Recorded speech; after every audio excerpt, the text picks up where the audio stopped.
Inona no tena lakile ny fahombiazana amin'ny tourisme aty Cuba? Izay indray zany no adiadintsika androany.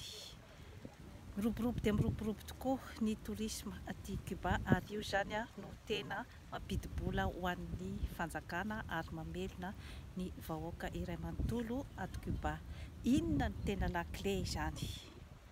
Voalohany indrindra aloha dia ny fandriam-pahalemana dia tena zato isan-jato mihitsy zany dia mandry ivon'ny vato ny tourisme rehefa tonga aty, satria dia misy ny fandraisana tanana goavana dia goavana mihitsy zany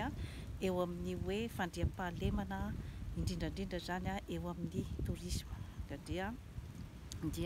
miala avy any amin'ny aéroport zany dia misy ny bus izay mitatitra makany amin'ny hôtely isan-tsokajiny aty Cuba ary dia voara-maso daholo ny zavatra rehetra, na ny valizinao zany, na ny entana rehetra, na ny tsenanao koa zany dia voaharo tanteraka ao anatin'izay sistema rehetrarehetra izay. Rehefa tonga ao amin'ny hôtely koa ianao zany dia misy ihany koa zany ireo karazana servisy maro dia maro, izany hoe rehefa amin'ny maraina dia misakafo ao amin'ny restaurant ny hôtely daholo ny olona, dia misy sakafo intelo miatoana zany aty amin'ny tourisme aty Cuba, dia ny sakafo maraina, sakafo atoandro ary ny sakafo hariva, ary self service daholo ireo karazana sakafo ireo, ary misy ny karazan-tsakafo ara-pahasalamana izay manintona dia manintona tokoa, satria dia bio daholo ny zavatra hohanina aty, ary na ny sira na ny siramamy dia efa voalanjalanja daholo, ary tsy misy ny boîte de conserve zany hoe hohanina aty fa zavatra natoraly avokoa. Ny isan'ny mampatanjaka ihany koa zany ny tourisme aty Cuba dia ireo fahaizany mametraka ny séduction. Goavana dia goavana ny séduction alefany, satria misy an'ireo karazan-javatra activité maro izay azo safidianina, dia ny activité ohatra mandeha mitety tanàna, ary misy ny guide zany mitondra an'izany zavatra rehetrarehetra izany, mandeha autobus, misy ny activité izay mandeha amin'ireny toerana historika ireny, ary isaky ny tanàna izay tsidihana na ny activité izay atao dia misy foana zany ny sakafo izay aroso maimaim-poana zany amin'ny toerana rehetrarehetra izay andehanana, ary dia ampy mizara tsara zany ny sakafo. Fa ny hoy ianao zany hoe inona zany no iveloman'ireo hoe mpikarakara ny sakafo na ny mpiandraikitra ny restaurant, dia ny karazana pourboire izany no tena iveloman zareo, ary dia amin'ny fony tanteraka no anaovany ny asa rehetrarehetra, ny fandraisana olona. Mahafinaritra dia mahafinaritra tokoa zany ny fandraisana aty Cuba, ary na ny entana rehetra any amin'ny chambre, na ny entana mipetrapetraka eny amin'ny place sy ny sisa zany dia tsy misy atahorana mihitsy zany ny hoe resaka halatra, na ny resaka ataontsika hoe zany hoe karazana tsy fifampitokisana zany eo amin'ny fifampitondran'ny touriste sy ny mpandray. Eo amin'ny resaka sécurité, inona zany no hoe tena mampatanjaka ny sécurité moa ve? Dia tena manana système tonga lafatra ohatran'ny any amin'ny tany manan-karena aty amin'ny Occident ve izany cubanina izany? Tsy atompoko, manampy dia manampy betsaka ihany koa zany eo amin'ny fandriam-pahalemana dia ny famolavolana ny toe-tsain'ny vahoaka, satria dia efa olona voaentana ara-podikevitra amin'ny sentiment d'appartenance ny amin'ny fireneny izany, amin'ny taniny izany cubanina izany, ary isan'ny tsikarahana azy izany ny tsikerahan'ny tany mandroso azy dia ny hoe dictateur hono zany ry Fidel Castro sy ry Raoul Castro nametraka an'ilay système satria tsy mahazo mivoaka zany ny aty Cuba. Tsy dirako manokana zany izay zavatra zay. Manembatsembana ny liberté amin'ny maha-olombelona moa zany no kritika mandeha amin'izany resaka zany, kanefa moa zany hoe ny tena antony zany mahatonga ny zareo hoe manao an'izay karazana système zay zany dia ny hoe ananan'ny vahoaka ny atao hoe sentiment d'appartenance, izany hoe tsy misy afa-tsy ny teratany ao ihany no afaka hikoja zany ny taniny. Ka raha ohatra ka miditra mivoaka zany ny tompon-tany dia hiteraka an'ilay hoe karazana tsy fananany intsony zany ny sentiment d'appartenance. Zay zany no tombontsoa amin'ny hoe système izay napetrany, kanefa moa hoe maro dia maro ihany koa manembatsembana zany amin'ny hoe resaka fahafahan'ny maha-olombelona, kanefa moa zany tsy afaka hanana ny rehetrarehetra isika olombelona. Isan'ny mampatanjaka ihany koa zany ny tourisme aty Cuba dia ireo karazana activité maro amin'ny alina zany dia misy an'ireo hoe karazana fampisehoana, spectacle izay tsy andoavam-bola zany zavatra rehetrarehetra izany, fa efa ao anatin'ny tarifa izay aloha zany rehefa mividiny be eo amin'ny $1200–1600 eo zany no aloha izay mandritry ny herinandro zany no isitrahana an'io karazana zavatra io, tarifa io dia efa ao anatiny daholo ny hipetrahana amin'ny hôtely sy ireo karazana activité maro dia maro. Fa misy ihany izany aloha ny hoe pitsopitsony izay hoe tsy maintsy alohanao ohatra hoe ny fandehanana amin'ireny tsangatsangana any anaty ranomasina zany amin'ireny sambo ireny dia misy ihany koa zany ny hoe taxi privé izay mitondranao mitsangatsangana any amin'ny ville zany araky ny zay fotoana itiavanao zany andehanana amin'ilay fitsangatsanganana. Ohatra ianao zany hoe tsy mandeha amin'ilay activité organisé izany, dia mampidi-bola ho an'ny vahoaka iray manontolo zany zavatra rehetrarehetra izany, ary ny mpiasa ao amin'ny section touristique zany dia olona voafatina tanteraka zany, izany hoe olona miteny langy maro samihafa, ao ny anglais, ao ny français, ao ny espagnol, ary efa misy miteny russe ihany koa zany ny guide aty. Maro dia maro zany ny hoe zavatra mampisy ny succès an'izany hoe industrie touristique aty izany. Efa olona qualifié daholo zany ny ankabeazan'ny miasa ao amin'ny secteur touristique, misy hatramin'ireny hoe docteur, ingénieur, avocat miasa zany ato amin'ny tourisme, satria ireo zany ny olona qualifié izay hoe afaka mifandray tsara zany amin'ny touriste zany, ary manampy ihany koa zany amin'ny karaman'ny zareo zany zavatra zany, satria dia kely dia kely ny karaman'ny docteur ohatra zao aty Cuba, fa dia manampy betsaka zany ny secteur touristique zany amin'ny hoe fanatsarany ny farim-piainany. Eo ihany koa zany ny hoe resaka fananany zareo zany ny ataontsika hoe fitiavan-tanindrazana ambony dia ambony zany ny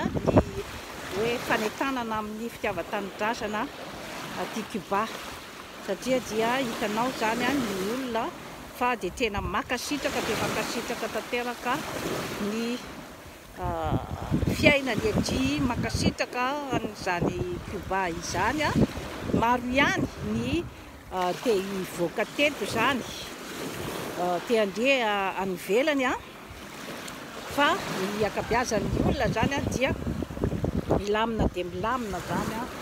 ny fomba fisainany, ny fomba fiainany rehefa miresaka zany a amin'ny ololeto, satria mihinana tsara ny ololeto a, ary voatsabo ara-pahasalamana, tsy misy vola-loa zany amin'ny resaka hoe fahasalamana, ny fandriam-pahalemana mandeha tsara, ary mianatra daholo ny ankizy. Izany rehetrarehetra izany zany a dia mahatonga an'ilay tany anana ny fitoniana, ary mahatonga ny olona izany a izay hoe tsy mandeha miroso any amin'ny tsy fandriam-pahalemana, ka manampy dia manampy zany zavatra rehetrarehetra zany a eo amin'ny resaka tourisme, satria na hanangana ty karazana hôtely 5 étoiles, anao ny karazana séduction zany isika amin'ny hoe resaka tourisme, dia tadidio fa ny aina dia tsy vidim-bola, ka tsy maintsy mametraka karazana zany a fiemorana ho an'ny turista zany a ny resaka tsy fandriam-pahalemana. Izay voafehy de voafehy tsara izany zavatra rehetrarehetra izany zany a aty Cuba.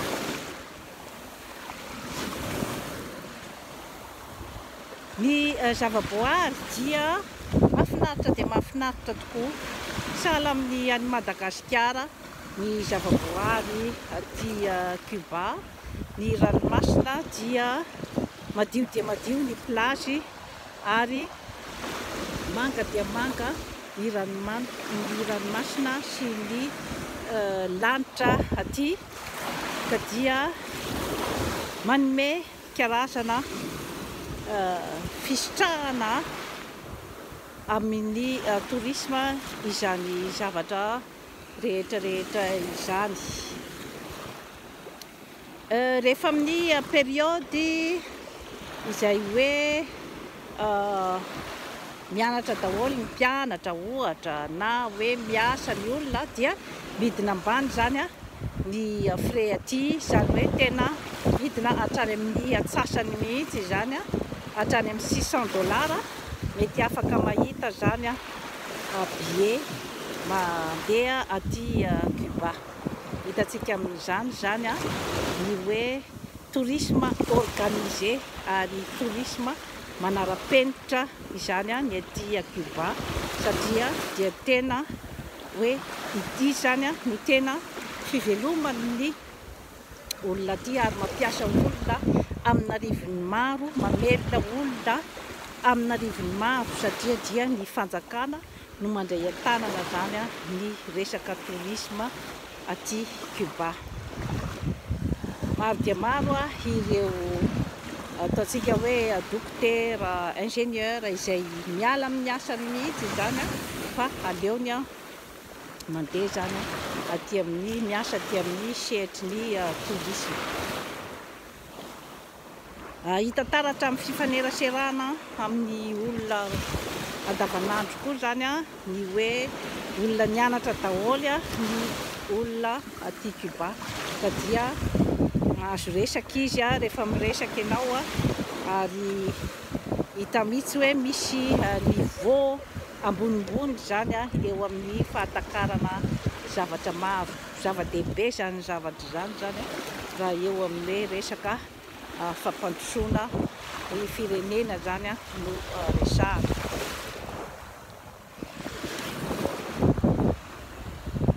Ny karazana sapam-pianarana koa ny azy zany a, dia misy karazana sapam-pianarana maro dia maro, spécialité maro, satria misy ny école de sport a izay mampianatra ny atleta haut niveau maro dia maro ny atleta mivoaka avy eto Cuba, izany hoe atleta de dimension internationale mihitsy izany. Dia misy ihany koa zany azy ny hoe école des arts, fampianarana zany ny zavakanto na ny mozika izany na ny dansa na ny sary hosodoko izay hitanao eran'io ary dia hita fa olona spécialisé mianatra amin'ilay taranja no hitanao zany amin'ny zavakanto izay ataony zany. Misy ihany koa ny karazana spécialité maro dia maro zany amin'ny taranja maro samihafa izay tena hoe mampiavaka ny Cuba dia indrindrandrindra zany dia ny taranja eo amin'ny resaka tourisme.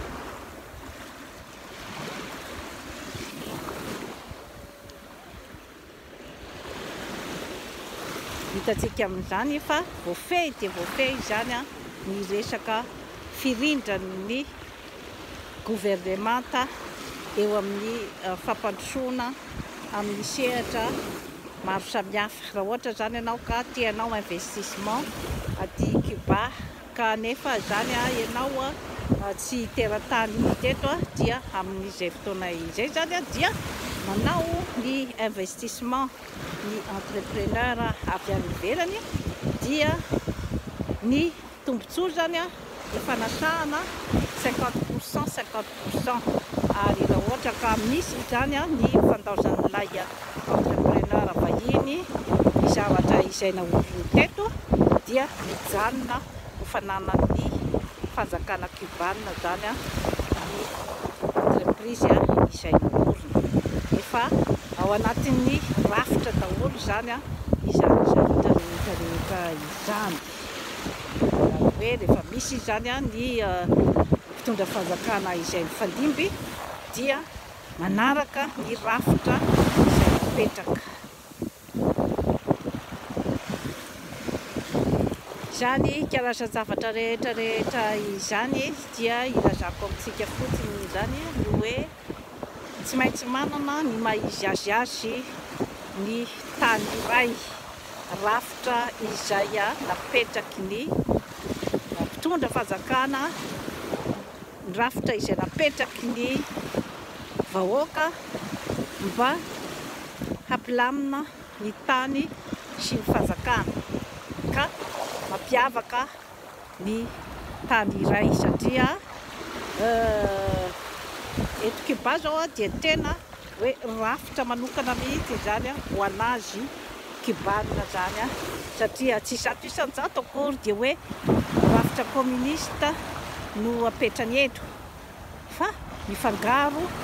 ny communisme sy rehefa misy zavatra tsara izay tiany ho alaina zany any amin'ny Occident satria tsara ho marihana fa nisy ny disadisa nipetraka teo amin'ny fanjakana cubanina zany rehefa nipetraka radiamatoa Fidel Castro tamin'izany andro zany dia nisy ny disadisa tamin'ny amerikanina ka nahatonga azy zany voasazy tsy ahazo ny fanampiana zany presque tamin'ireo Occident izany ireo tany mandroso dia voatery ny adirery izany izany Cuba izany ary dia mamely tena indrindra zany dia ny zavatra rehetra izay azony exploitena eto amin'ny taniny zany no nampiasainy mba hivelomany. Ny Rosiana sy ny Venezuela zany no hany firenena izay hoe nanampy azy ireo zany tamin'izany hoe resaka embargo économique nataony Amerikanina azy. Amin'izao fotoana izao dia efa mba misy fisokafana kely zany ny hoe resaka fifandraisana zany amin'ny États-Unis satria taloha dia